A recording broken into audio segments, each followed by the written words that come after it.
Alors merci à vous deux parce que oui, ça faisait longtemps qu'on voulait faire ce Café Nil avec la NAP. Donc, peut-être pour réexpliquer quel est le rôle de cette agence qui est une agence, on va dire discrète, mais en même temps extrêmement importante sur le plan du fonctionnement, de l'apport d'idées, du partage on va dire de success story avec les autres établissements. Entre les établissements de santé. Et donc, c'est un vrai plaisir de vous recevoir. Et on va le faire de deux manières. C'est-à-dire que j'ai quelques questions à poser à Anne-Marie tout d'abord, et puis ensuite, Stéphane va nous parler vraiment des grands projets, de ce que l'ANAP veut faire au quotidien et ce que veut faire dans le futur. Anne-Marie, tu as un parcours dans la santé qui est tout à fait exemplaire. C'est toujours un plaisir de partager avec toi parce que tu as une hauteur de vue qui caractérise pas, on va dire, qui caractérise pas grand monde dans le domaine de la santé. Et mettre cette expérience, cette hauteur de vue à la disposition des établissements de santé, je pense que c'est très certainement une des façons les plus efficaces de, de faire la réforme ou de faire aboutir cette réforme que tout le monde souhaite, cette refondation du système de santé. Plutôt que d'avoir cette espèce de vision descendante, un peu, on va dire un peu autoritaire de la part de l'administration centrale sur les différents acteurs de terrain, qui sont dans des situations qui sont souvent, par rapport auxquelles ils sont souvent sincères. Ils essaient de trouver des points d'amélioration, mais ils sont coincés dans leurs considérations quotidiennes. Et la première question que je voulais te poser, c'était est-ce que la NAP s'intéresse à la performance en termes de ressources humaines en ce qui concerne les établissements de santé? Parce que on a vu qu'on a mis énormément d'argent, on a mis 19 milliards d'euros sur le Ségur de la santé.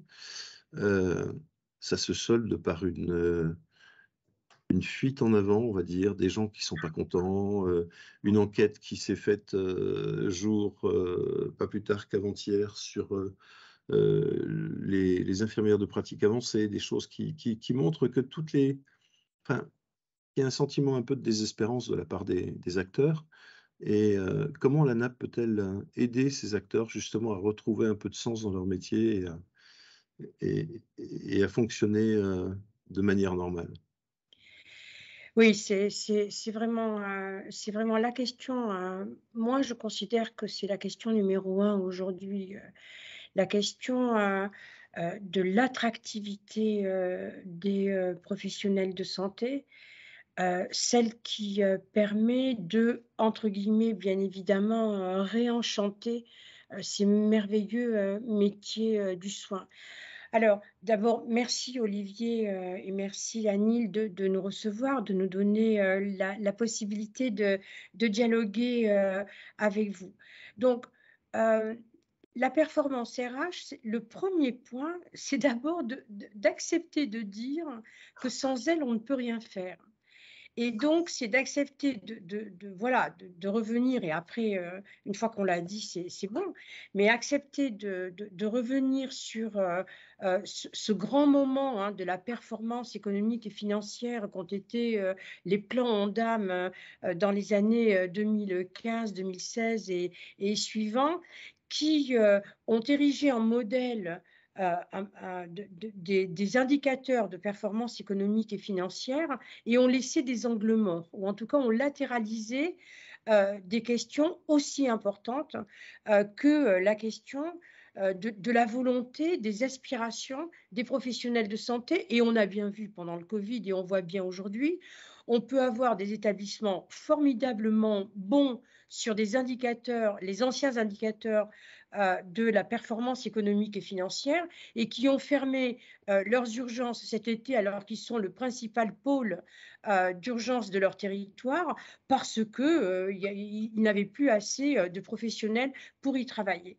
Donc, ça, c'est le premier point. Le deuxième point, je pense qu'il y a aujourd'hui suffisamment d'écrits, de publications à l'échelle internationale, puisque notre sujet n'est pas qu'un sujet national, l'expression, et ensuite la solution sera une solution, bien sûr, des solutions que nous trouverons chez nous. Mais le problème, il est international. Il s'est notamment manifesté après le Covid. On avait des signes annonciateurs et des signaux pas si faibles que ça avant le Covid. Donc, c'est accepter de travailler sur la base de ce que nous disent toutes ces recommandations, tous ces écrits, toutes ces enquêtes.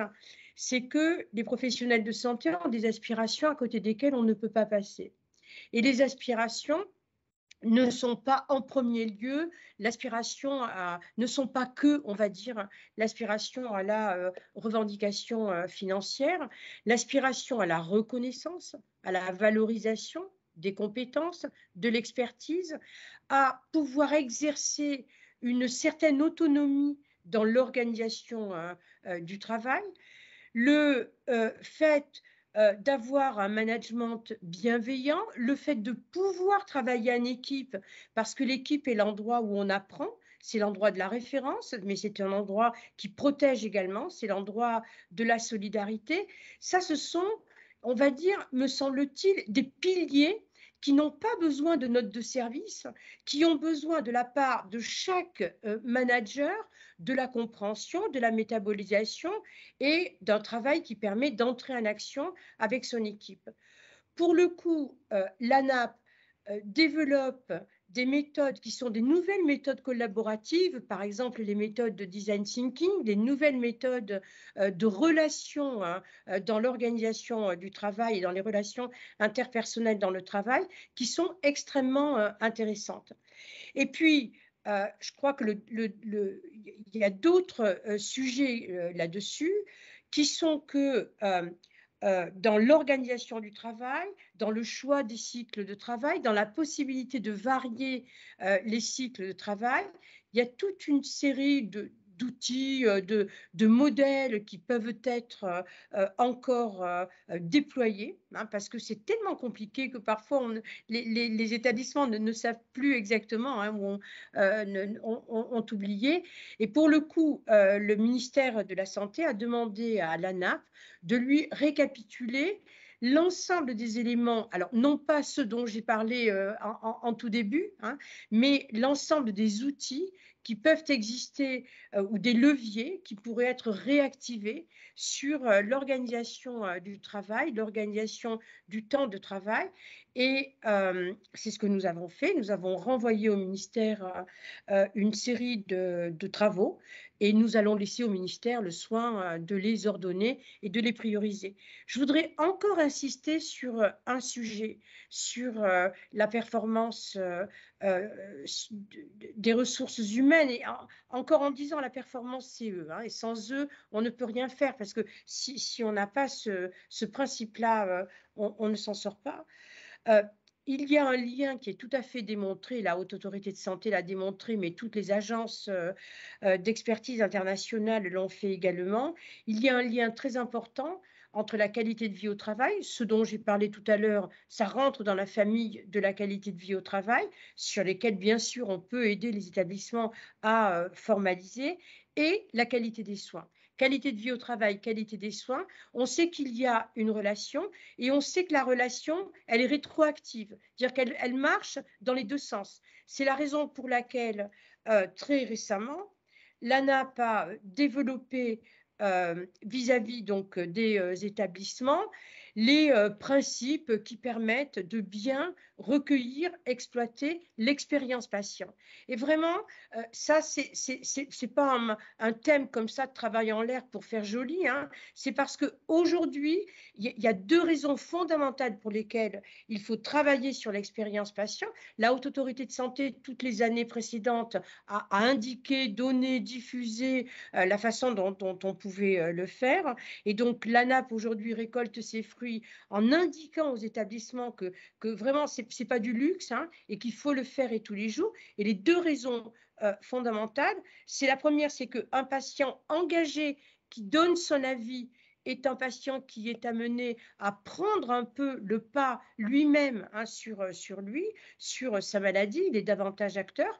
Et puis, le deuxième qui là nous intéresse dans la performance RH, c'est qu'une équipe qui prend en compte l'expression de l'expérience patient est une équipe qui va chercher à rectifier, à adapter, à faire évoluer et qui trouve du sens de la transformation du travail, du sens de l'action.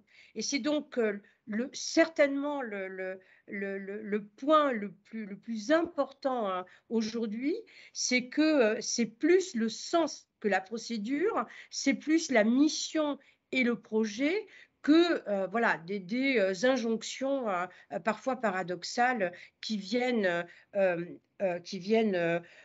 obscurcir l'horizon des professionnels de santé, pourquoi on travaille et pourquoi je dois travailler.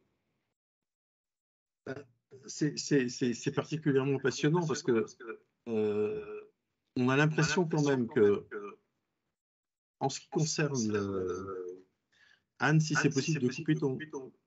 Ah non, ton micro, ça va, c'est bon. Je disais simplement, ce qui semble tout à fait étonnant, c'est quand même qu'on découvre ce que c'est que le management moderne au sein des établissements hospitaliers, alors que ça fait à peu près une trentaine d'années que ces questions sont posées dans toutes les organisations entrepreneuriales.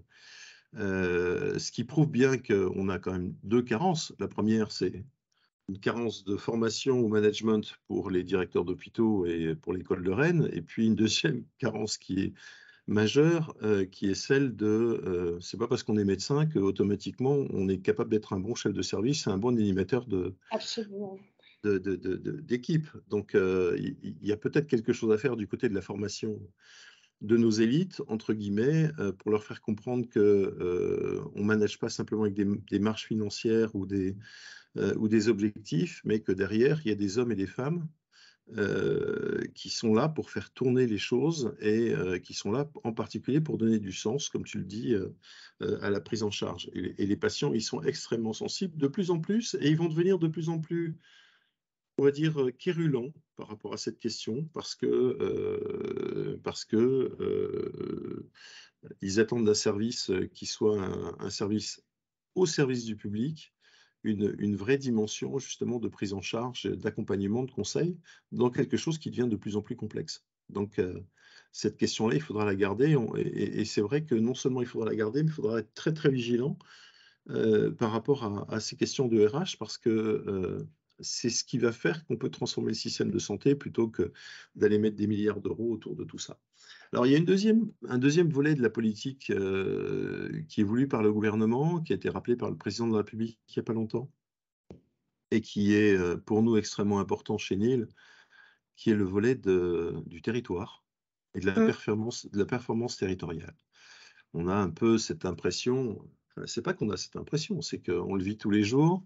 On l'a vu d'ailleurs avec la grande déception qu'on a sur le décret des ARS portant dérogation par rapport à cette possibilité d'agir sur le terrain. C'est un décret qui part en vrille. Comment vous, en termes d'ANAP, vous pouvez être un facteur on va dire, de transversalité en apportant de la performance dans les territoires, c'est-à-dire auprès justement des gens qui en ont besoin? Parce que les situations, je suis désolé, la situation dans le 17e arrondissement à Paris, même dans le 5e, dans le 9-3 et dans ma commune au fin fond de la Bourgogne, elles sont totalement différentes, et que je veux bien que le 14 du Ken soit omnipotent et omniscient. Enfin, sur le terrain, les solutions qu'on va apporter rue d'Alésia, j'ai l'impression qu'à Aizé-sur-Seine, Grande Rue, ça va pas tout à fait faire les mêmes résultats. Donc, comment vous pouvez apporter de la différence pour faire en sorte que cette performance au niveau des territoires, pour les citoyens, elle soit la plus efficiente possible? Alors, tout d'abord, comme tu l'as dit, Olivier, il y a aujourd'hui la prise de conscience de ce fait massif qui est le fait territorial. C'est l'objet incontournable. Et pourquoi? Parce que la maille territoriale, c'est celle où tout à la fois s'expriment les besoins, s'organisent les ressources et donc doit s'organiser et s'ordonner l'action. Alors, c'est tout simple, mais comme tu l'indiquais tout à l'heure sur la question RH, on a parfois besoin de se redonner des phares, des cibles pour guider l'action. Donc, ça, c'est une notion très importante qui est que l'ANAP essaie non seulement d'intervenir pour des établissements à l'intérieur d'un établissement pour les aider, les accompagner sur la meilleure organisation des temps de travail, de la concordance des temps au bloc opératoire, sur un certain nombre d'autres sujets. Stéphane y reviendra, mais l'ANAP développe aujourd'hui et fait savoir sa volonté d'aider les établissements à travailler sur le territoire.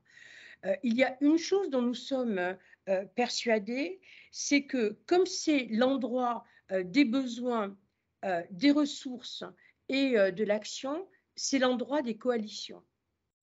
Le président en a parlé dans son discours de janvier. C'est l'endroit où on peut organiser les coalitions et comme tu le dis, Olivier, organiser les coalitions, ça dépend complètement de l'histoire, de la culture, de la surface d'implantation des acteurs qui sont présents. Et donc, pour nous, l'organisation des coalitions, elle est bien sûr multisectorielle. Et alors, comment est-ce que on a d'abord des agences régionales de santé ou des établissements qui nous sollicitent pour travailler avec eux sur des repositionnements territoriaux. Et donc, d'un peu plus loin, en ayant toujours en tête que la performance, c'est une performance polymorphe, c'est-à-dire que c'est une performance économique, financière, c'est la performance d'une bonne activité avec de bons professionnels de santé qui peut permettre de répondre aux besoins de santé de la population. Donc, on peut avoir cette action de repositionnement territorial et d'action territoriale. Et puis, l'ANAP et Stéphane Pardoux avait vraiment depuis 2 ans construit des programmes d'action là-dessus, est persuadé que le regroupement de l'action, enfin la convergence d'action fait de la force. Et la convergence d'action, c'est pas obligatoirement la construction d'instances hyper compliquées, hyper rigides. C'est à un moment donné une convergence d'objectifs et une mise en commun éventuellement de moyens pour aller un peu plus loin et être un peu plus fort. Et par exemple, dans le champ des EHPAD, un trop grand nombre de structures publiques notamment sont relativement petites et isolées, et pour lutter contre la masse critique, contre leur faible masse critique, pour pouvoir mettre en commun des ressources, pour avoir des compétences, parce que faire un plan d'informatisation dans un EHPAD, c'est dur, c'est compliqué, il faut faire ça tout seul quand on est directeur, donc pouvoir mettre en commun des ressources et des compétences, ça passe par des possibilités de regroupement, et c'est ce que l'ANAP a indiqué il y a peu de temps. On a envie également, bien sûr, de travailler sur le domicile. Le territoire aujourd'hui, c'est quoi les grands trucs? C'est l'accès aux soins, la continuité des soins et la permanence des soins. Donc ça, c'est de l'action, de la coalition d'acteurs qui peut permettre de répondre à ces objectifs. Bon, la dernière convention n'y est pas parvenue, mais il y a des étapes encore devant nous à franchir. Et puis, c'est vraiment la préférence domicile avec le développement soit de l'hospitalisation à domicile, dont il faut répéter que cela n'est pas assez développé en France et que cela dépend aussi de la volonté du prescripteur de la développer. Donc, le développement de l'hospitalisation à domicile. Et puis, l'ANAP doit participer à accompagner toutes les structures de soins pour se transformer vers le domicile. Donc, transporter l'expertise vers le domicile, ça passe par envoyer des équipes parfois. Ça sera le cas des plateformes gérontologiques que développeront les EHPAD et qui enverront à domicile de leurs compétences et de leurs équipes. Et puis, pour le sanitaire, pour les établissements, les hôpitaux et les cliniques, c'est pas transporter physiquement les équipes à domicile, mais c'est transporter leurs compétences, leur expertise et avec la télémédecine, avec la e-santé, faire le lien qui permet aux patients d'être suivis et d'être en alerte, de même que leurs équipes sont en alerte. Peut-être encore un dernier sujet qui me tient particulièrement à cœur, avant-dernier, pardon, c'est celui de la prévention. Le territoire, c'est le lieu de l'expression d'actions de prévention correspondant à des besoins spécifiques.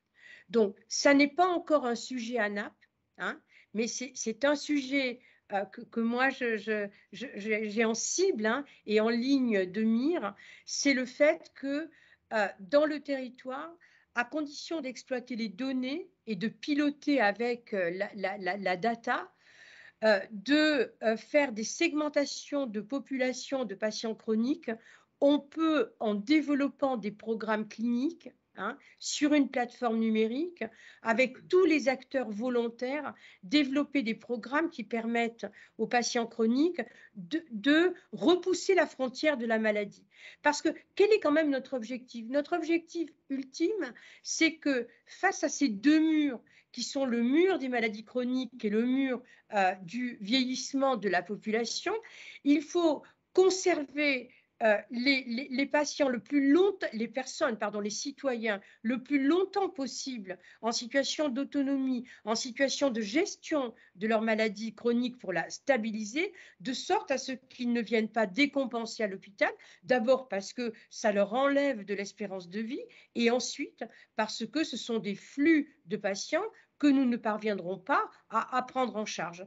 Donc, ça, c'est dans le territoire que ça doit s'organiser. Je le dis bien, ça n'est pas un sujet à Naples, mais c'est un sujet sur lequel je souhaiterais vraiment que, voilà, il y ait une politique publique plus engageante. Et puis, dernier exemple sur le territoire, que l'ANAP a développé depuis maintenant quelques temps, c'est celui de l'empreinte environnementale, avec beaucoup de succès d'ailleurs, ce qui montre que dans la quête de sens, dans l'expression du sens, il y a aussi de la part de l'ensemble, pas seulement des managers, des professionnels de nos établissements, de nos hôpitaux et de nos cliniques, il y a une aspiration à avoir une empreinte propre de l'activité de soins dans le territoire et à développer les outils qui permettent de maîtriser le développement durable. Donc, on est vraiment sur du positionnement territorial pour mieux faire travailler ensemble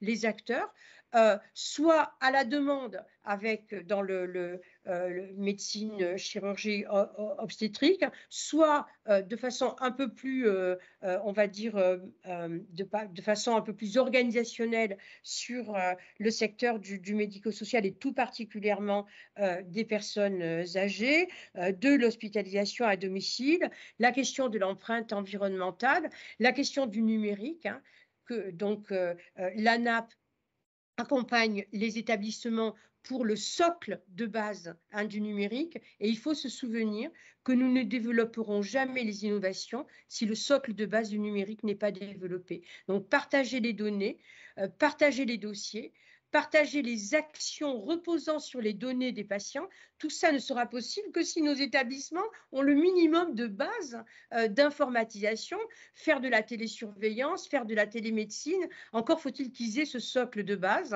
et qui permettra ultérieurement de développer les innovations. Et donc, ça, c'est un programme très important, en appui, bien sûr, de la direction du numérique en santé et de la DGOS. Voilà. Alors, j'ai encore deux petites questions qui sont complémentaires à ce que tu viens de dire. La première concerne l'exigence de la performance qui est nécessaire. Et je pense qu'il faut être véritablement exigeant pour le service au public et pas pour le service public simplement. mais dans le domaine sanitaire et dans le domaine médico-social. On voit qu'on a eu une crise sur les EHPAD, on a maintenant une crise sur les maternités. Comment on peut transmettre cette exigence de qualité et de prise en charge au secteur médico-social? On a l'impression qu'à l'heure actuelle, est d'une certaine manière, alors c'est peut-être un peu caricatural ce que je vais dire, mais on a l'impression que le côté sanitaire est extrêmement entouré, presque contraint par des carcans, et une pensée, une doxa qui est une doxa très, très, très parigote,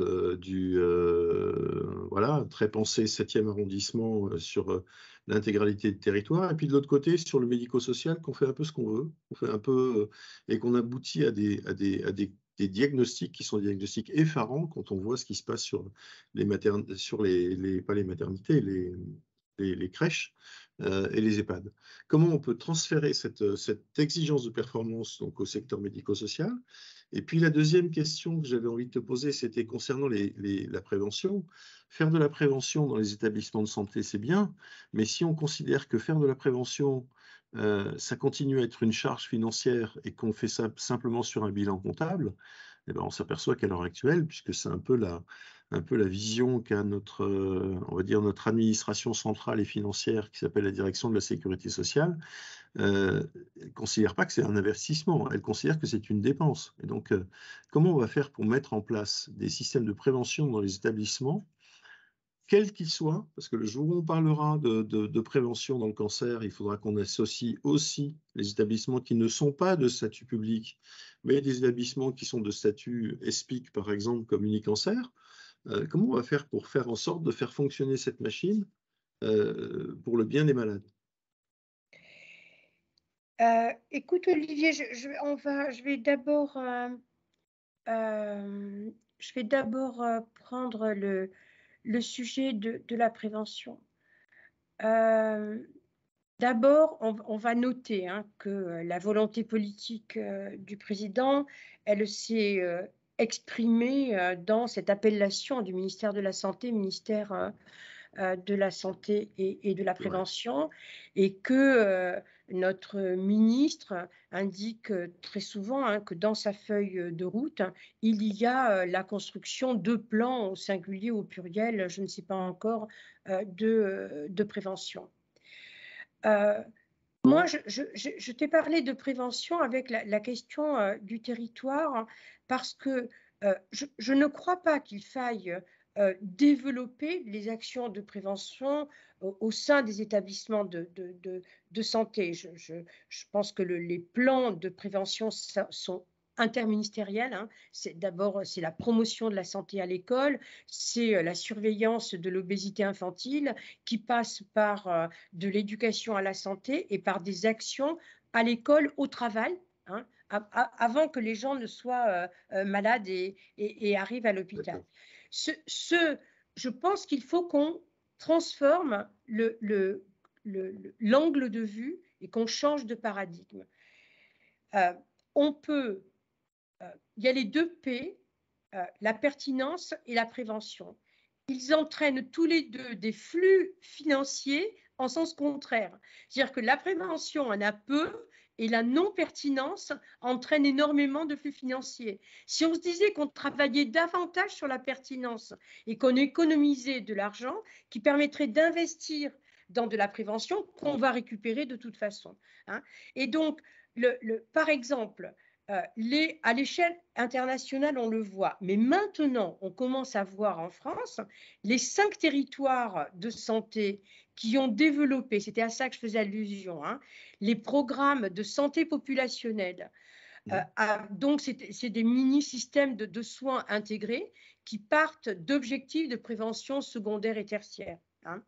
C'est-à-dire qu'on screen, on segmente avec les datas une partie les patients qui ont les maladies chroniques sur lesquels on peut stabiliser l'avancée de la maladie en les insérant dans un programme clinique avec leur accord. Et ce programme clinique est porté par les libéraux de ville. Et donc, on a comme je disais tout à l'heure, le lieu où se croisent les ressources, et donc les ressources de l'expertise de la spécialité, puis les ressources de l'action en ville.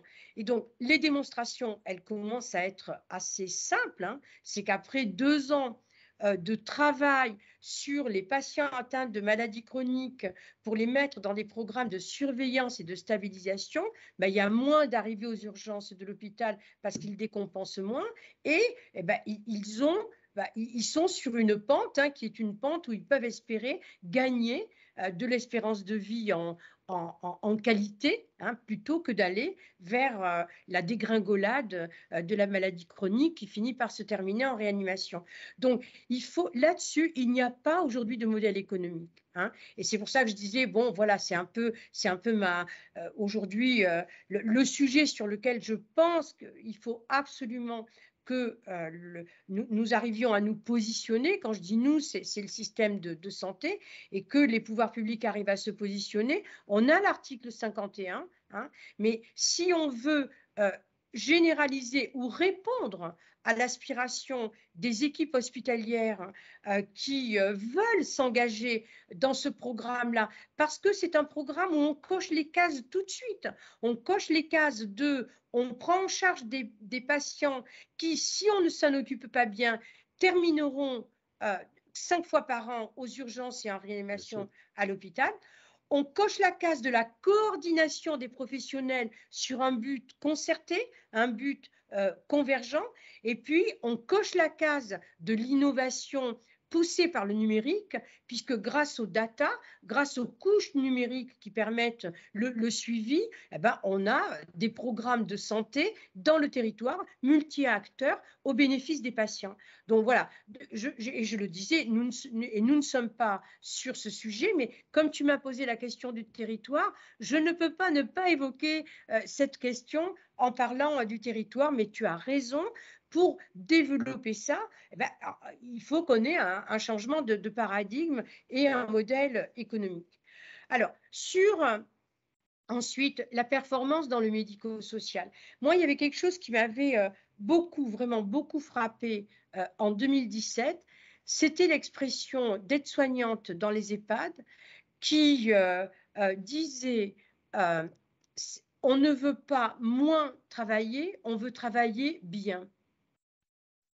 Et donc, cette aspiration à mieux travailler avec du sens, avec de la mission, et pas seulement à comptabiliser, hein, des tâches dans le travail, c'est une aspiration aujourd'hui universelle dans le travail, et on la trouve dans toutes les entreprises.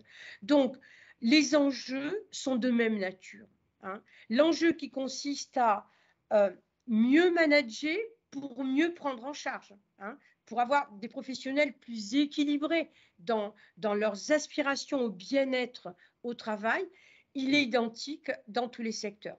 Ensuite, il faut arriver à travailler de façon à répondre à ces aspirations-là. Ce qui est devant nous à l'ANAP, comme pour tout l'ensemble des acteurs, des agences et même enfin, des acteurs et des opérateurs, c'est d'arriver à mettre sur la table, hein, des outils, des applications, des organisations qui font redonner du temps, hein, du temps d'accompagnement, du temps de relation ou du temps médical ou du temps soignant. Et quand on va dans les EHPAD pour visiter ses proches ou faire des visites pour s'informer, pour comprendre et pour partager, on voit bien que le temps favori des personnes, c'est le temps où elles s'assiedent et où elles peuvent écouter la plainte ou l'expression du besoin de la personne qu'elles accompagnent, hein. Et donc, il faut arriver à automatiser ce qui est automatisable, simplifier ce qui est simplifiable, organiser le temps de sorte à pouvoir vraiment faire en sorte que les professionnels de santé retrouvent ce qui fait leur vocation, hein, et ce qui fait l'expression de leurs aspirations. Donc, ça, voilà, je prends cet exemple-là de mieux travailler pour mieux prendre en charge, hein, pour mieux accompagner. L'ANAP accompagne euh, de très, très nombreux EHPAD sur le développement durable, accompagne les EHPAD sur ces fameuses couches, hein, de systèmes d'information dont je parlais tout à l'heure, parce que quand on n'est pas très gros et qu'on n'a pas une grosse équipe, c'est très difficile de réunir toutes les compétences, hein. Et donc, c'est là qu'on a cette particularité, cette richesse, me semble-t-il, d'une agence nationale qui vient aider, qui vient accompagner, pas se substituer, puisqu'elle vient transférer de la compétence. Hein, mais elle ne transfère pas de la compétence sur des polycopes ou des réunions permanentes, elle le fait au quotidien du travail. Voilà, il y a l'enjeu de la transformation pour aller vers le domicile, hein, et donc de la transformation même des EHPAD. C'est vraiment le sujet qui va nous occuper, hein, puisque les acteurs eux-mêmes démarrent, hein, cette transformation, et donc partout où nous pourrons l'accompagner, nous l'accompagnerons. Merci beaucoup pour cet éclairage, Anne-Marie. C'est passionnant de t'écouter parce que c'est plein d'espoir. Il y a beaucoup de choses qu'on attend et en fin de compte, on ne connaît pas suffisamment la nappe. On ne connaît pas suffisamment ses actions. Alors justement, Stéphane, ça me permet de faire une transition. Quand on a préparé ce Café Nil, j'ai découvert des choses qui étaient des choses absolument passionnantes que vous faites au quotidien. On n'en parle jamais. Enfin, je suis désolé, du moins, si vous en parlez, je ne les ai pas entendus, mais qui sont des choses qui sont extrêmement positives. Je trouve que vous êtes d'une discrétion et d'une honnêteté intellectuelle qui est à souligner. Je crois que vous avez plus de 500 experts sur le terrain qui viennent aider les équipes au jour le jour, qui viennent pas faire à la place, mais qui viennent justement apporter de la connaissance, apporter de l'expertise, apporter du conseil, de la curiosité. J'aimerais bien que vous nous parliez, Stéphane, de ce que vous faites au quotidien et puis de ce que vous avez projeté de faire pour les prochaines années. Bien, merci Olivier, bonjour à toutes et à tous. C'est toujours compliqué pour le directeur général de l'ANAP de passer derrière sa présidente, mais en même temps, si sa présidente est là, c'est parce que le directeur général de l'ANAP a souhaité qu'il y ait quelqu'un de la qualité d'Anne-Marie Armenteras pour accompagner l'ANAP dans son processus d'action. Et donc, c'est à la fois difficile et toujours un plaisir. Alors, deuxième point, je salue l'ensemble des participants avec une mention spéciale pour les amis et partenaires de l'ANAP qui sont présents aujourd'hui, et j'en vois un certain nombre, le RESA, l'HAS. Et puis, un petit mot quand même, Olivier, il y a des représentants de la DGOS présents dans l'Assemblée, donc je les salue particulièrement parce qu'on n'est jamais trop prudent, quand même, on n'est jamais trop prudent. Alors, en complément de ce qu'a dit Anne-Marie, en fait, c'est une agence qui est née il y a maintenant 15 ans à la demande des hospitaliers, du secteur sanitaire essentiellement, fort de cette conviction simple. Je reviens aux catégories d'innovation, vous savez, menées par Schumpeter. Le secteur sanitaire, il est caractérisé par un paradoxe, c'est qu'il accepte très facilement les innovations de technique et les innovations de nouvelles technologies. Il y adhère, il les prend très rapidement. En revanche, dans les catégories définies par Schumpeter, il y a les innovations de processus. Et le secteur sanitaire est un secteur qui a du mal avec la transformation organisationnelle, pour différentes raisons sur lesquelles on pourrait revenir, le management, la formation, la pression sociétale, le fait que peut-être l'argent n'est pas considéré au même niveau que dans d'autres domaines. Je ne sais, chacun peut avoir son interprétation et sans doute que tout ça est cumulatif. Mais le constat fait, c'est que les structures sanitaires, le secteur de la santé, il a du mal à se transformer. Il a du mal à accepter les innovations et les bouleversements organisationnels. Et l'ANAP est née de cette volonté des acteurs de terrain, mais aussi des pouvoirs publics, dans une volonté qui s'est rencontrée en 2009, d'avoir un opérateur national qui vient aider à ces transformations. Et donc, l'ANAP, vous dites qu'on est discret. Je suis heureux de l'entendre parce qu'on nous reproche parfois d'être trop présent sur un certain nombre de sujets, mais ça veut dire qu'on ne l'est pas assez. Donc, moi, ça m'encourage encore à accélérer. En fait, l'ANAP, c'est un opérateur public qui ne gère pas de processus qui n'a aucun processus de gestion et donc qui ne s'use que quand on ne s'en sert pas. Et peut-être que ces dernières années, on s'en est un peu moins servi. On s'en est un peu moins servi ces dernières années. Mais je vous garantis qu'en ce moment, ce n'est pas du tout le cas. Et je vais vous donner quelques exemples qui montrent que les pouvoirs publics, qu'ils soient régionaux ou nationaux, ont une utilisation assez marquée de nos services. Donc, c'est une agence, et c'est important de le dire, qui n'a aucun processus de gestion. Nous ne sommes qu'une agence de mission. Si on veut faire un pendant dans le champ, dans le champ de l'action publique, le seul pendant que moi je connais, enfin j'en connais deux, c'est l'ADITP sur le champ interministériel, qui est donc un service du ministère de la Transformation publique, une agence qui intervient sur l'accompagnement de l'ensemble des politiques publiques. Et puis il y a un autre organisme un peu similaire autour des collectivités territoriales qui s'appelle le CEREMA, qui est un grand centre d'appui à l'ensemble des collectivités territoriales.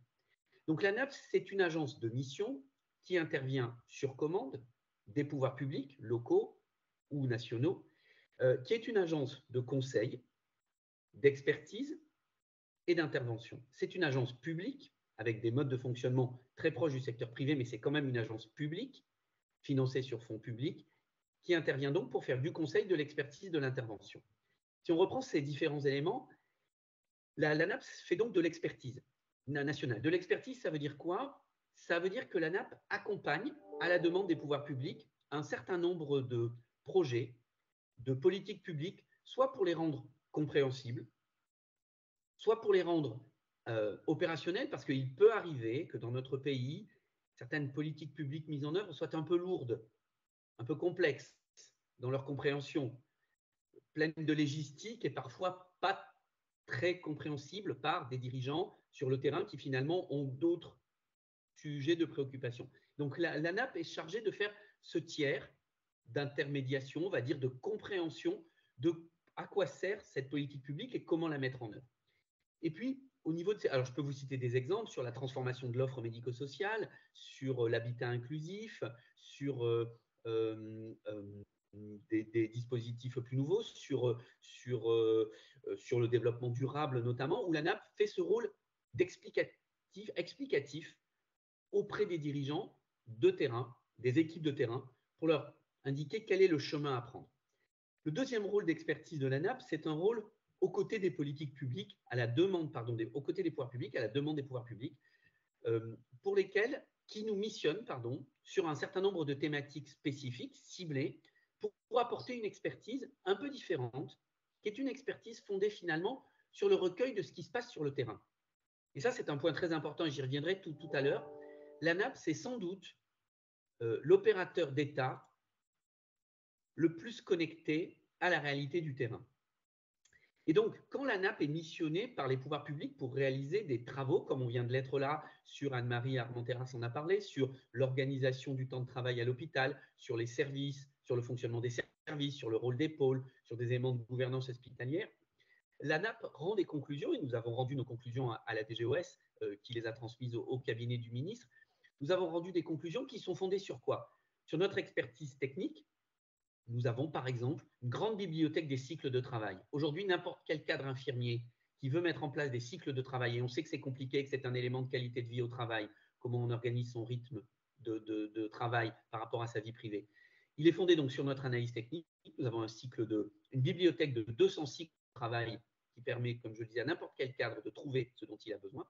Et en même temps, sur un travail de collecte d'informations que nous faisons auprès du terrain pour savoir quelle est la réalité du fonctionnement. Et c'est sur cette base-là que nous accompagnons les politiques publiques et les pouvoirs publics. Donc, je vous donner un exemple sur les ressources humaines. Je vous en donne un sur le médico-social.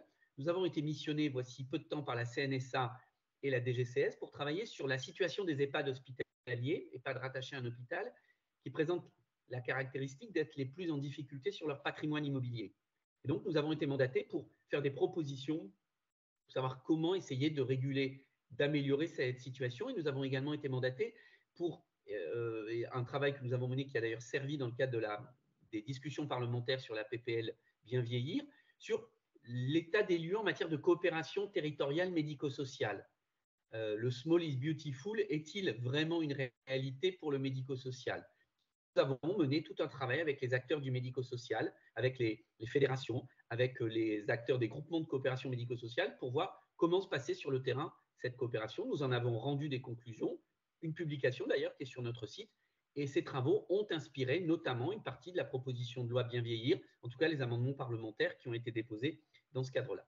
Donc ce rôle d'expertise en soutien des politiques publiques, et je peux en citer plein d'exemples. En ce moment, j'ai une demande hier de la DGCS concernant une participation active à la réflexion sur la refonte du système de financement des EHPAD, pour lesquels nous allons participer avec la DGCS. Donc ce rôle d'expertise. À la suite, nous avons un rôle de conseil et d'intervention. Ce rôle et je reviens plutôt sur l'aspect intervention. Ce rôle d'intervention fait que nous intervenons à la demande des agences régionales de santé ou à la demande des établissements ou parfois à la demande des pouvoirs publics directement auprès des établissements sanitaires et médico-sociaux pour les accompagner dans des processus de transformation. Donc, nous intervenons directement à leur contact de deux façons. Soit nous intervenons de façon individuelle pour une membre d'une agence régionale de santé ou d'un établissement qui dit sur tel sujet, j'ai besoin de l'expertise de l'agence nationale parce que, certes, je peux faire appel à un cabinet de consultants, encore que quand on a la chance d'avoir des compétences dans la sphère publique, on peut peut-être les utiliser plus massivement. Donc, certes, je pourrais faire un consultant, mais finalement, j'ai une agence qui a une capacité d'intervention et donc je lui demande de venir analyser la situation d'une thématique ou globale d'un établissement. Et donc ça, c'est une orientation que l'ANAP a repris à la demande des pouvoirs publics et de la DGOS notamment, d'une intervention très présente sur le terrain. Nous avons en ce moment des dizaines d'interventions terrain. On en a une en Bourgogne, puisque la Bourgogne, semble-t-il, est chère à tout le monde ce matin. Donc on en a une en Bourgogne, on en a plusieurs en Bourgogne-Franche-Comté, en Normandie, en Corse, en PACA. Je peux vous citer des exemples. Donc un appui auprès d'un des plus gros EHPAD de France au Havre, une intervention sur l'ensemble des urgences d'un groupement hospitalier de territoire dans un département de la région Bourgogne-Franche-Comté, une intervention importante auprès de l'ensemble des établissements d'une région sur la question de la situation financière des EHPAD, etc., etc., etc. Donc des dizaines d'interventions individuelles que nous menons dans un format, et j'insiste là-dessus, Olivier, vous m'y avez incité, dans un format très spécifique qui est un format pas très éloigné de celui des experts visiteurs de la Haute Autorité de Santé, et qui est un peu moins connu, qui est celui des experts de l'ANAP. Ces experts de l'ANAP, ce sont eux qui massivement interviennent dans ces missions. Donc, en ce moment même, par exemple, à la minute où je vous parle, nous avons une mission en Guyane, à l'hôpital de Kourou, menée par deux professionnels de terrain, en l'occurrence un d'une ARS, un d'une grande institution, pour aider l'hôpital de Kourou dans son passage du statut privé au statut public. C'est une spécificité française.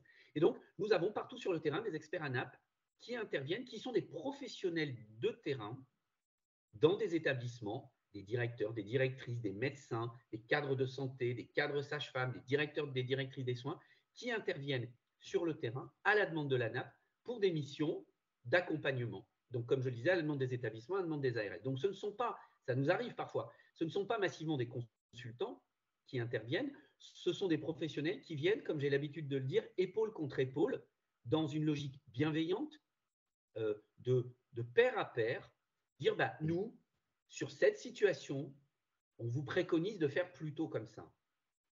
Et donc ça, c'est une offre que nous développons de plus en plus à destination des ARS et des établissements. Et puis nous avons une deuxième modalité d'intervention qui est un appui collectif auprès des établissements. Un appui collectif, c'est un format d'ingénierie que l'ANAP a inventé il y a 2 années par ma prédécesseur, Sophie Martineau, que nous déployons aujourd'hui plus massivement, qui est basé sur le principe suivant. Nous prenons des thématiques que nous estimons être sensibles pour la performance des établissements et nous proposons à des établissements de se regrouper pour travailler ensemble pendant 1 année, par exemple, ou un peu moins, ça dépend des sujets, sur le même sujet. Et nous les aidons à bâtir leur plan d'action sur ce sujet-là. Et je vous donne quelques exemples en cours. Nous accompagnons en ce moment, en lien avec un certain nombre d'ARS, les EHPAD dans la prise en charge médicamenteuse. Un des sujets qui, avec les chutes, on le sait, même les chutes peuvent être une conséquence parfois de la iatrogénie médicamenteuse, un des sujets d'altération de la qualité de vie dans les établissements.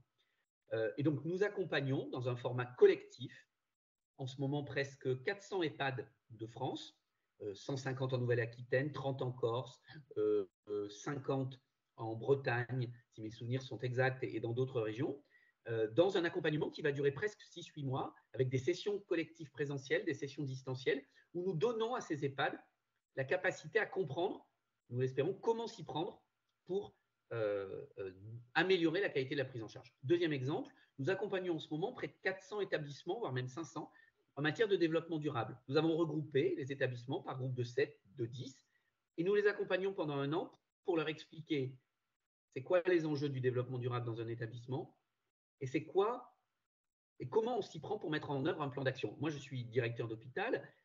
On m'aurait demandé, voici 2 ou 3 ans, de bâtir mon plan d'action développement durable.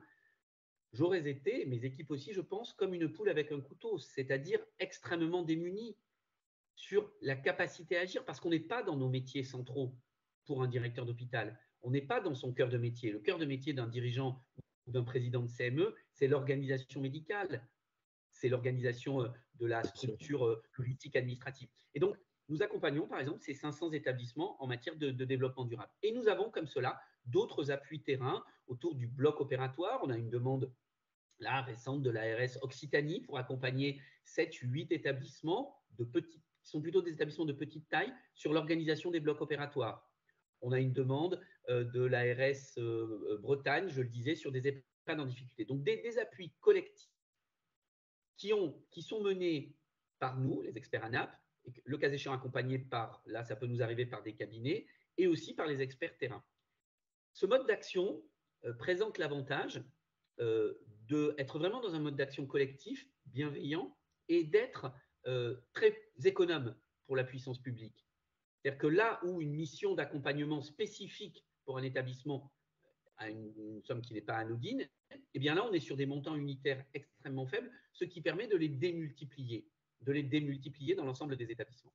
Et donc, c'est cette capacité d'intervention en individuel ou en collectif que l'ANAP développe énormément en complément de son rôle d'expertise nationale qui l'amène à accompagner les politiques publiques. Et puis, je voudrais insister sur un point. L'ANAP, c'est donc une agence qui s'use quand on ne s'en sert pas, donc on s'en est peut-être un peu moins servi ces dernières années. Et puis, on s'en est servi, et il n'y a pas de critique là-dessus, on s'en est servi sur des orientations de politique publique qui étaient celles souhaitées par le pays, et notamment la maîtrise des comptes sociaux. Et à ce titre, l'ANAP a, pendant de très nombreuses années et avec une certaine efficacité, piloté, pour le compte des pouvoirs publics, les plans nationaux performance. Dans une option, une orientation qui était celle de la performance économique. Notion avec laquelle, à l'ANAP, nous sommes parfaitement à l'aise. Parfaitement à l'aise. La soutenabilité du système de financement solidaire est une option qui, pour nous, ne souffre aucune discussion. Cependant, l'ANAP, ce n'est pas l'agence de la marge brute. Ça a pu être l'agence de la marge brute. Ce n'est pas l'agence de la marge brute. L'ANAP, c'est l'agence de la performance globale. Et donc, c'est la raison pour laquelle nous intervenons sur un grand nombre de thématiques.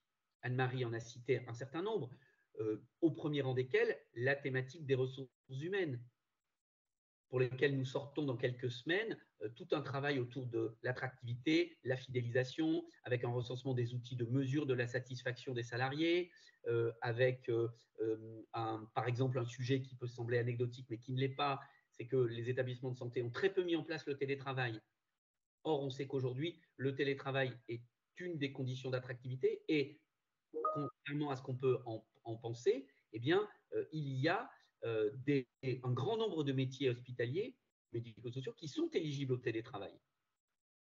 Or, les établissements sont très en retard sur le sujet. Et donc, on a bien sûr cette thématique ressources humaines de façon très importante. La thématique développement durable, Anne-Marie Armenteras en a parlé longuement. Nous sommes persuadés qu'il y a une nécessité d'accélérer encore, à la fois pour des enjeux économiques, climatiques bien sûr, économiques, mais aussi de management, et que cette thématique aujourd'hui est une de celles que les professionnels de santé ont envie de retrouver au cœur de leur exercice professionnel. Donc cette thématique ressources humaines, la thématique du développement durable, mais aussi, et moi j'insiste, l'ANAP, c'est l'agence de la performance interne des structures, c'est le business as usual.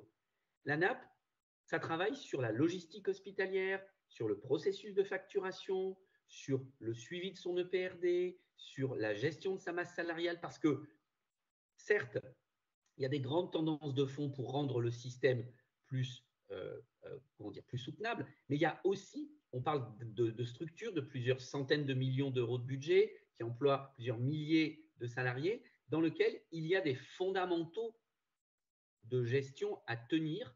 Et le rôle de l'ANAP, c'est aussi d'aider les dirigeants hospitaliers à tenir ces fondamentaux de gestion, parce que sans fondamentaux de gestion, finalement, on n'arrive pas à structurer un établissement. Et c'est une conviction forte. Il y a en France de très nombreux établissements qui, malgré la crise mondiale qu'on connaît sur les recrutements, il y a de nombreux établissements qui offrent une qualité de prise en charge et qui tiennent leurs fondamentaux de gestion.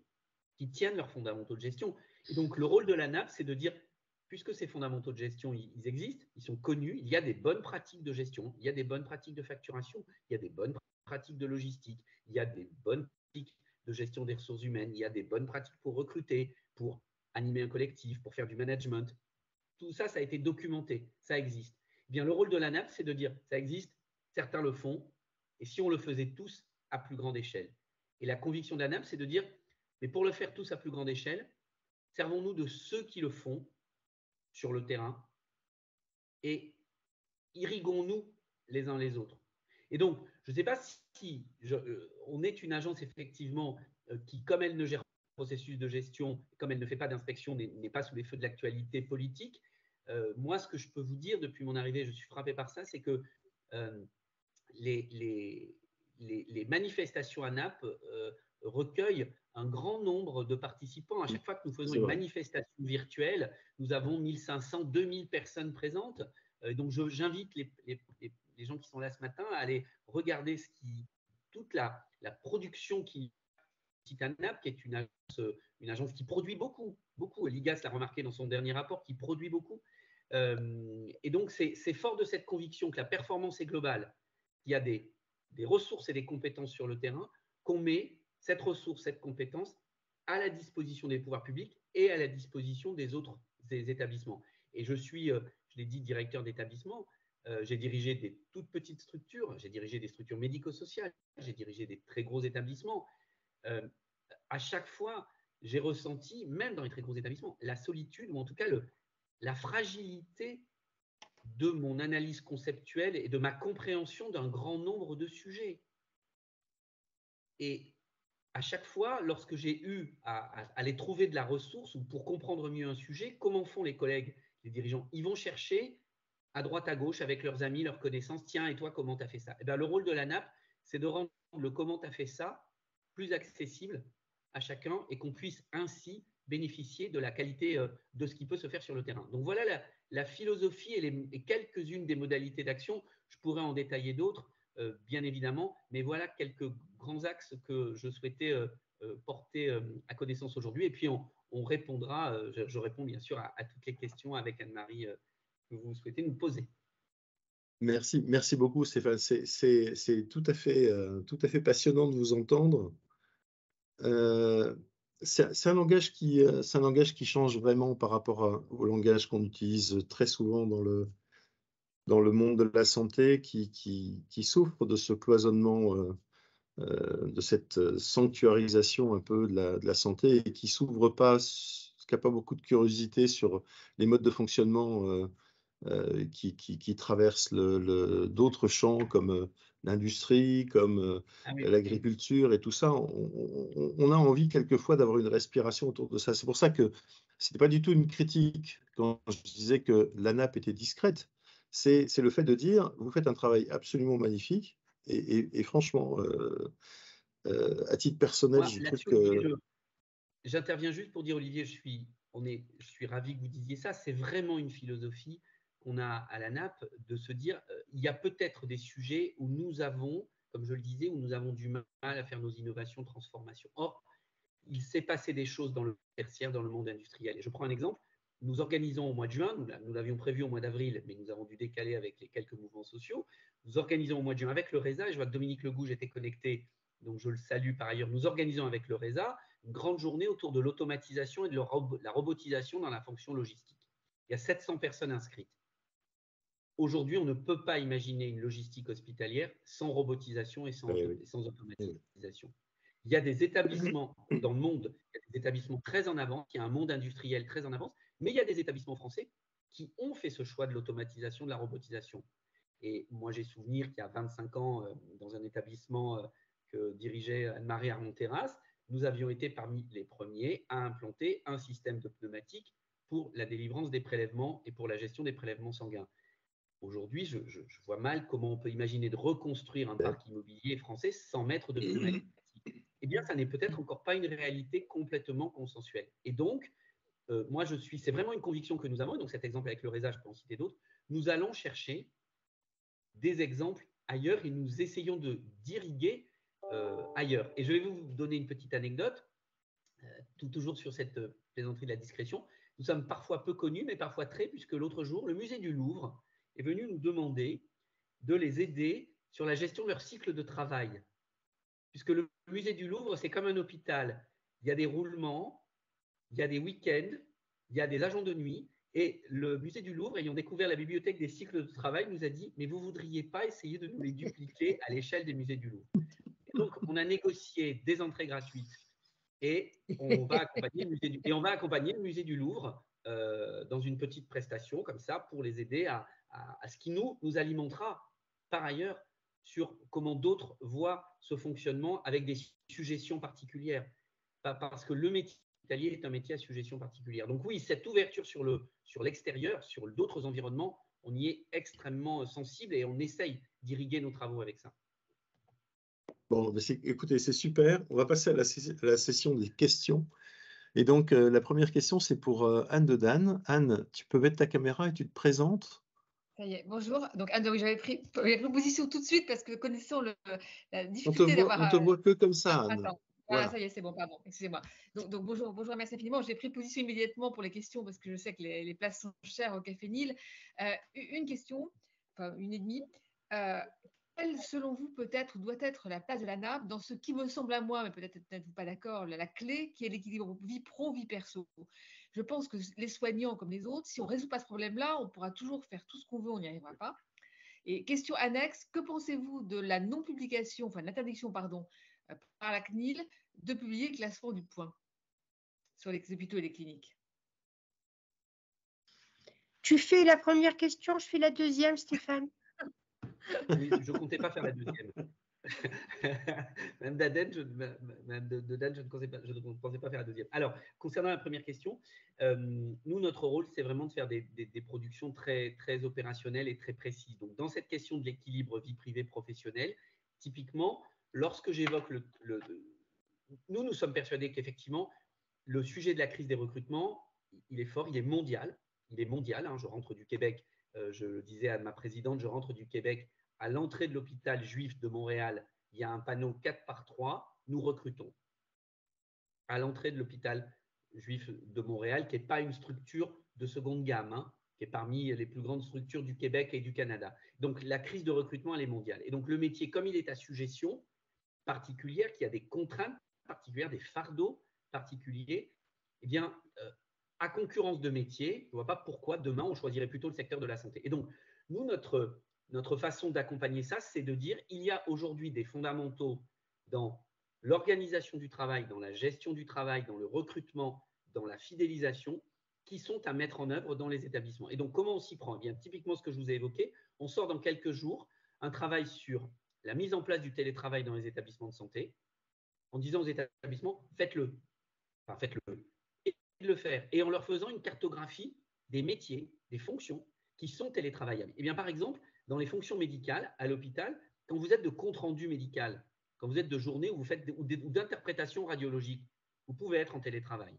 Quand vous êtes en secrétariat médical et que vous êtes au poste de frappe, si ça existe encore, ou de relecture de frappe, vous pouvez être en télétravail. Et aujourd'hui, ce n'est pas du tout dans la culture hospitalière.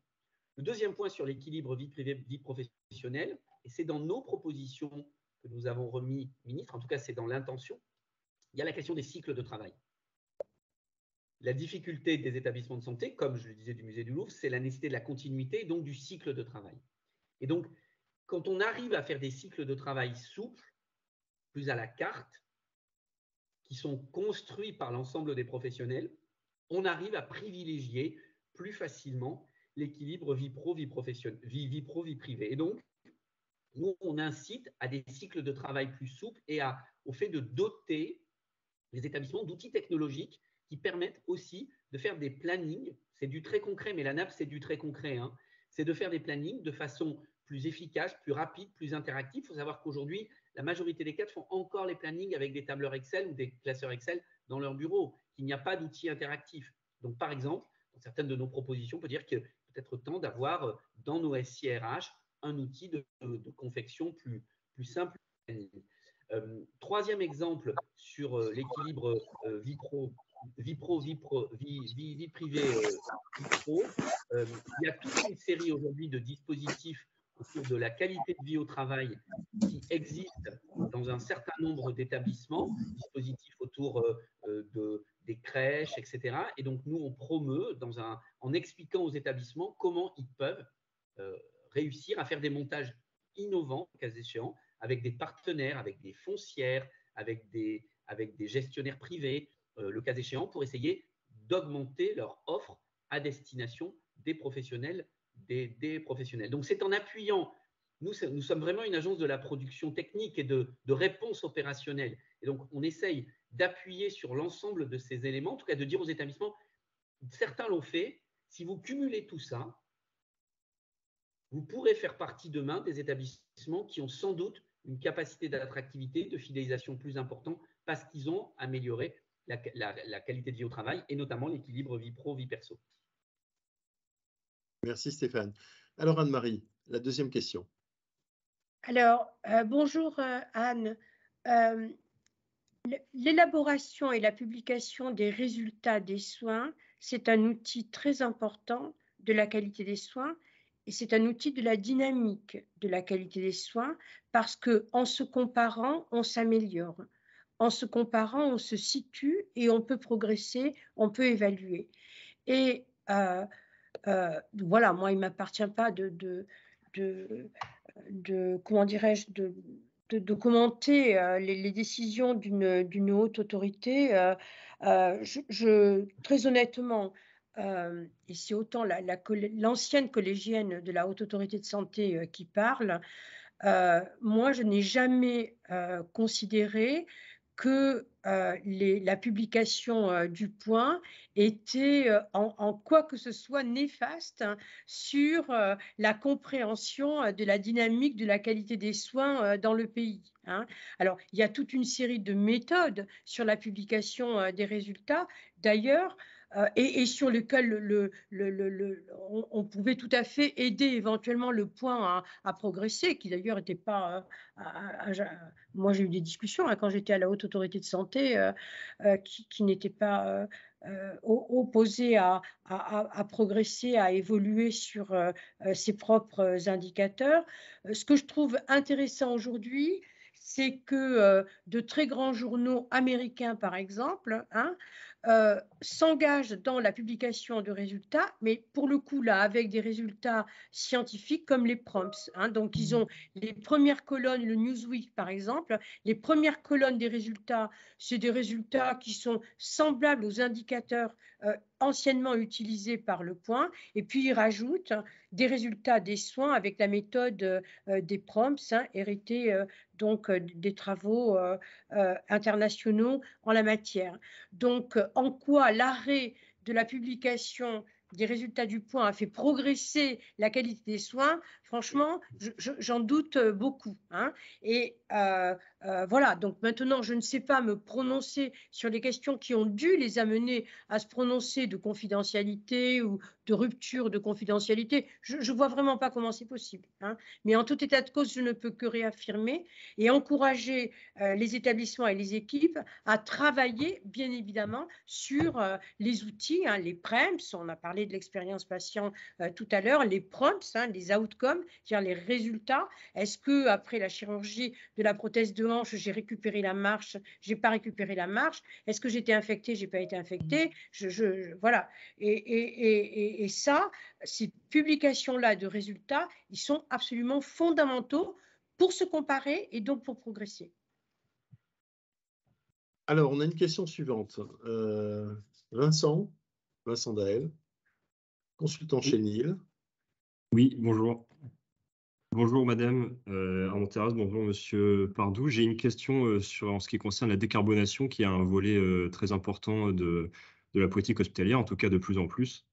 Et en matière de décarbonation, il y a un outil qui est assez novateur et qui est français et qui combine beaucoup de points très positifs, c'est le générateur d'oxygène. Je travaille aussi pour le compte d'une entreprise qui s'appelle Novair et qui met au point dans le Val-de-Marne ce générateur d'oxygène. Il permet aux hôpitaux de fournir sur place en toute autonomie un oxygène de très haute pureté, de supprimer les rotations de livraison par camion d'oxygène liquide par des groupes gaziers, ce qui fait faire également un bien fou pour la planète et l'environnement.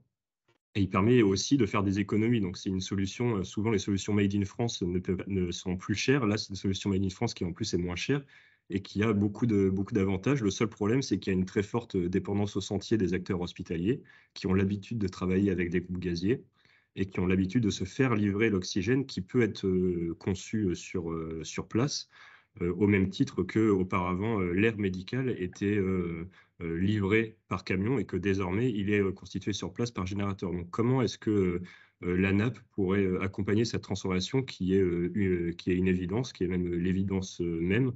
Comment est-ce qu'on pourrait avancer sur ce sujet-là et de manière plus générale sur le sujet de la décarbonation des établissements de santé? Voilà, je vous remercie pour votre exposé qui est passionnant et éclairant.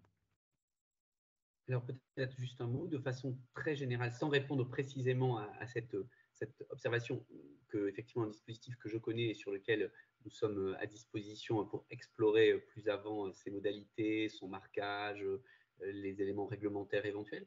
Tout ça donc à votre disposition pour avancer, pour compléter la connaissance qu'on a de ce dispositif que je connais par ailleurs pour avoir travaillé dans le Val-de-Marne.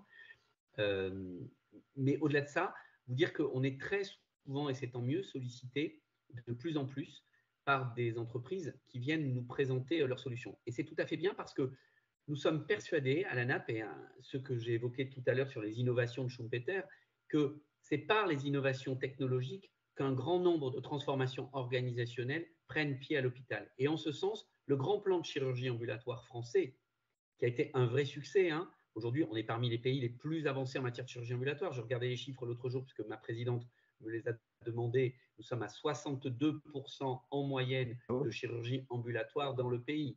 61,5% selon les derniers chiffres de Visuchir, si mes données sont exactes. Ce qui est considérable, avec certes des grands écarts types, mais nous sommes quand même très en avance. Cette innovation organisationnelle à la chirurgie ambulatoire, elle est arrivée par la technologie, par l'amélioration des techniques chirurgicales et par l'amélioration des techniques anesthésiques. Et donc, nous sommes persuadés que c'est par la technologie que nous pouvons faire de grandes transformations organisationnelles.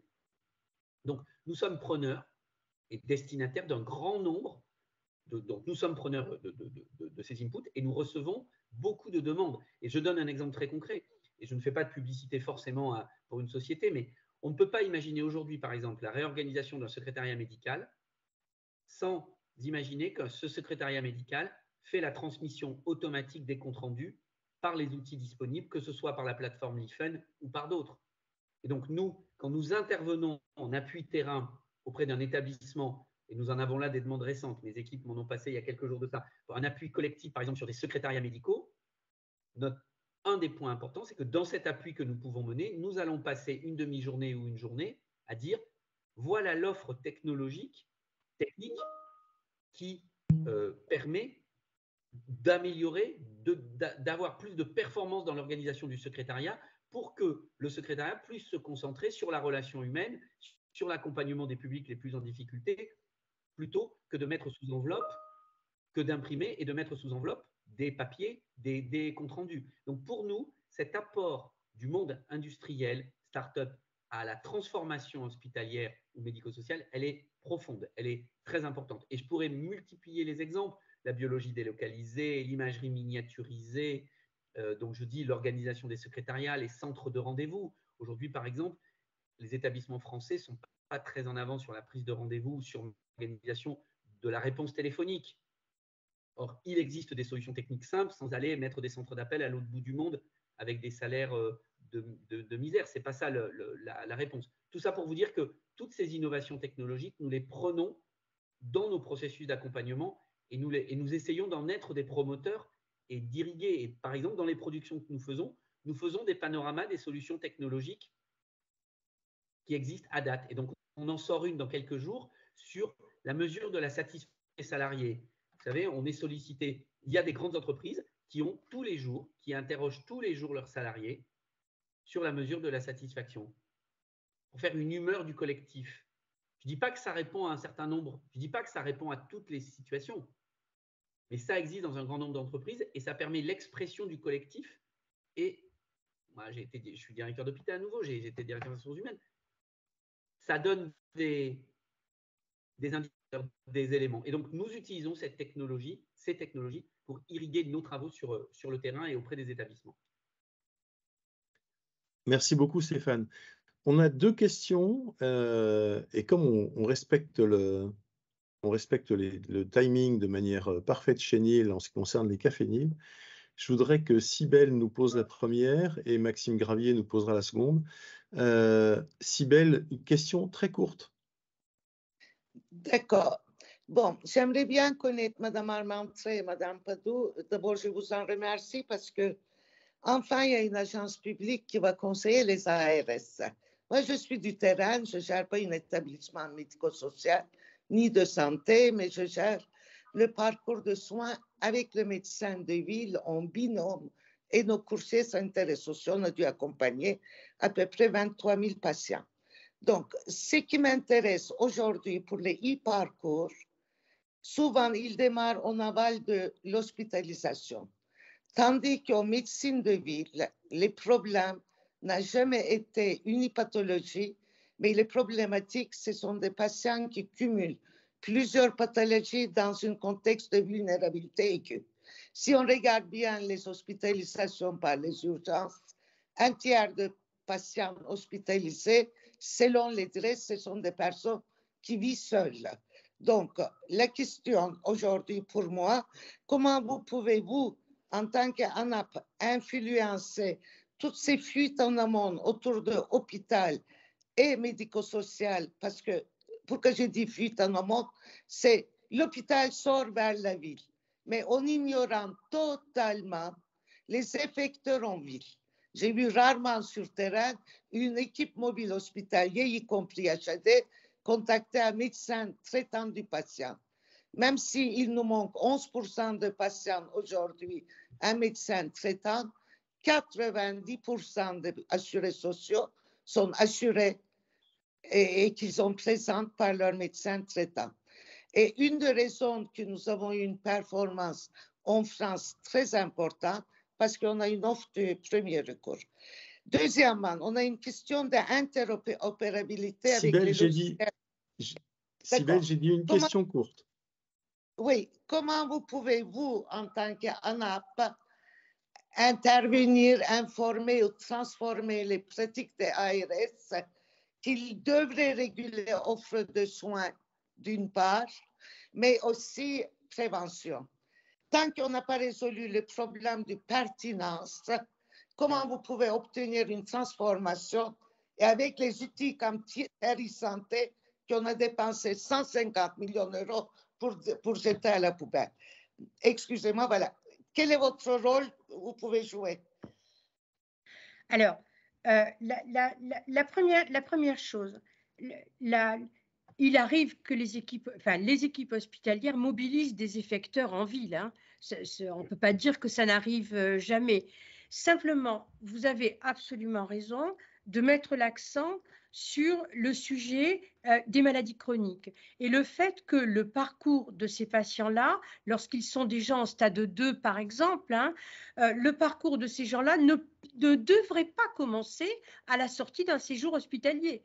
Ils devraient avoir été repérés avant et être embarqués dans un programme clinique élaboré par les sociétés savantes, des équipes spécialisées, et ce programme clinique reposant sur les effecteurs de ville. hein, et c'est comme ça qu'on met tout le monde dans le même jeu, c'est-à-dire le patient, il est au centre, non pas quand il a déjà décompensé 3 fois, parce que là, on sait qu'il est sur une pente glissante de sa maladie, mais on l'a sélectionné, on a segmenté une population en se donnant un objectif, hein, on attrape tous les patients qui sont par exemple en stade 2 ou en stade 3 hein, des pathologies chroniques, avec cette complication hein, qu'on ne peut pas avoir un seul suivi de pathologie chronique, puisqu'on sait que la moitié des Français qui en ont une, ils en ont deux, hein, la moitié des adultes en tout cas qui en ont une, ils en ont 2 ou 3. Donc il faut arriver à faire mettre d'accord les sociétés savantes, les effecteurs et les équipes là-dessus. La couche numérique qui va bien, parce que sans elle, on ne peut rien faire. Et là, on a ce dont vous parlez, hein, c'est-à-dire une coalition de ces acteurs-là. Ces programmes n'existent pas encore, hein, ils ne sont pas encore lancés et généralisés. Et donc, ils existent de façon expérimentale. Partout où ils existent, ils montrent les fruits et les progrès 2 ans après. Hein, donc, il va falloir y aller. Il faudrait que la France y aille. Hein. Pour l'instant, nous n'y sommes pas encore.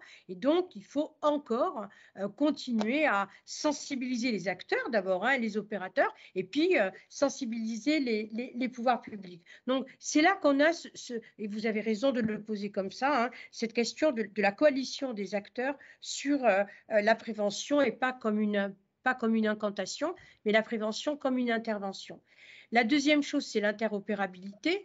L'interopérabilité, c'est aujourd'hui l'outil numéro 1 hein, de la communication et des outils numériques. Ça progresse, hein. On est encore loin du compte, mais ça progresse. Il a fallu rattraper beaucoup de retard. Il a fallu mettre beaucoup d'argent, ce qui a été fait, et l'ANAP accompagne les équipes. Hein. Et donc ça, c'est très important pour qu'elles essaient de gagner du temps dans cette interopérabilité, parce que, y compris ce dont vous parlez, ça suppose des échanges de données. Hein. Et les échanges de données, eh bien, ça suppose qu'il y ait la couche derrière, à la fois chez l'effecteur en ville, hein, et aujourd'hui, la CNAM finance très largement l'équipement hein, des logiciels en ville, de façon à ce que, par exemple, tous les effecteurs de ville puissent mettre dans mon espace santé hein, les comptes rendus de la personne, parce que mon espace santé doit devenir hein, dans le temps, non pas mais un des outils de la communication entre le patient et puis l'ensemble de ses professionnels. Merci. Merci beaucoup pour ces réponses. Alors, Maxime Gravier, il reste 2 minutes. Donc, on va tenter le challenge. Question courte, réponse courte. Bonjour à tous, je vais tâcher d'être court. Donc, ma question porte sur les travaux actuellement menés au sein de l'ANAP, notamment les travaux… Qui êtes-vous, si c'est possible de vous présenter? J'ai voulu économiser trop de temps. Je suis journaliste à l'agence de presse médicale, l'APM. Voilà. Donc, ma question porte sur les travaux en cours à l'ANAP, notamment sur les travaux sur les services et le temps de travail à l'hôpital. Donc, j'ai cru comprendre qu'il y avait des recommandations qui avaient été faites. J'aimerais savoir de manière pratique quand elles ont été remises et qu'est-ce qui allait advenir de ces propositions. Et puis, sur le contenu, quelles sont ces propositions, sur quoi portent-elles, est-ce qu'il y a des grands axes, combien il y en a. Et sur les autres travaux éventuellement que vous avez évoqués durant votre intervention, donc j'ai entendu une mission sur la refonte du système lié aux EHPAD, des travaux qui doivent être publiés prochainement sur l'attractivité ou la formation notamment. Voilà, est-ce qu'il est possible d'en savoir un peu plus, d'avoir les intitulés exacts et voir le calendrier? Merci. Merci Maxime. Bonjour Maxime. Alors, Maxime peut témoigner que l'ANAP est parfois, pardon, je fais une petite présentation, il n'est pas si discrète que ça, hein, puisque l'APM relaie à peu près tous les jours une information ANAP sur des productions ANAP. Et merci à l'APM d'ailleurs de nous aider à faire ce travail de diffusion, parce que c'est vraiment très, très, très important pour nous d'être vus et lus. Alors, j'ai pas dit que la discrétion était une… C'était pas une critique. Olivier, mais c'est parce que… Non mais Olivier, vous avez parfaitement touché. C'est parce qu'un des sujets, par exemple, le rapport IGAS, nous a… C'est pour ça que je suis sensible là-dessus et c'est important. Le rapport IGAS nous a dit que vous êtes trop peu audible. Donc, ce que vous dites est absolument une réalité. Donc, voilà, c'est pour ça qu'un des travaux qu'on mène, c'est justement pour être beaucoup plus audible. Alors, Sur votre première question, Maxime, les conclusions ont été rendues voici quelques semaines à la DGOS qui les a transmises. Ce travail a été mené en étroit partenariat avec la DGOS. Elles ont été transmises.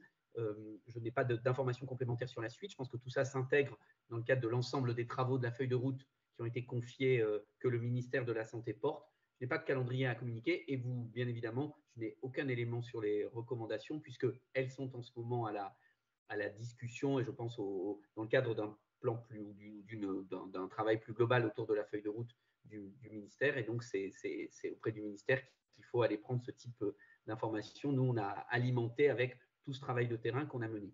Ensuite, sur les autres publications, tous les travaux que je vous ai évoqués, les travaux qu'on a menés sur les GCSMS, sur les EHPAD hospitaliers, ceux-là, ils sont terminés. Les GCSMS a été publié sur le site de l'ANAP. Il y a une publication là qui est sortie.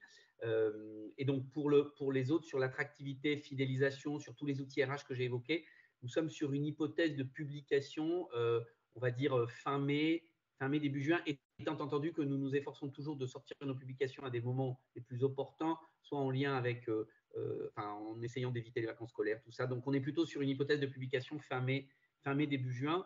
Là, nous avons également des travaux qui doivent sortir prochainement sur l'utilisation du cloud par les établissements de santé, puisque nous, à la demande de la DNS, nous avons fait tout un travail de recensement des bonnes pratiques, d'explication, comment on passe à une gestion externalisée de ces infrastructures techniques auprès de prestataires. Voilà. Donc, on a un travail qui est en cours de finalisation. Donc, on a beaucoup de production en cours.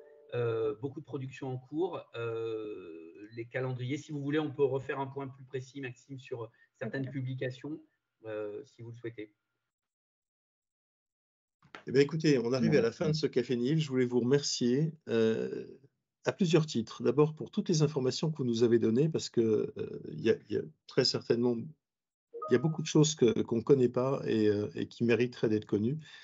La deuxième chose, parce que vous encouragez un principe qui est un principe qui me semble philosophiquement extrêmement intéressant, qui est celui de l'accompagnement positif, c'est-à-dire d'être dans une démarche qui soit une démarche d'aide aux acteurs, pas forcément tonitruante comme un certain nombre de structures peuvent le faire, mais qui sont de l'accompagnement au jour le jour sur des projets. Et puis la troisième chose, parce que vous participez aussi à quelque chose qui me semble extrêmement important et qu'on n'a pas en France, où on n'arrête pas de se plaindre, on est quand même le pays de la plainte, c'est cette espèce de création de success story, d'histoires positives, de réussite, qui nous manque dans notre culture très latine et qui fait qu'au bout du compte, on finit par avoir un pessimisme général qui est absolument désolant, alors que vous montrez sur le terrain qu'il y a des histoires assez extraordinaires à écrire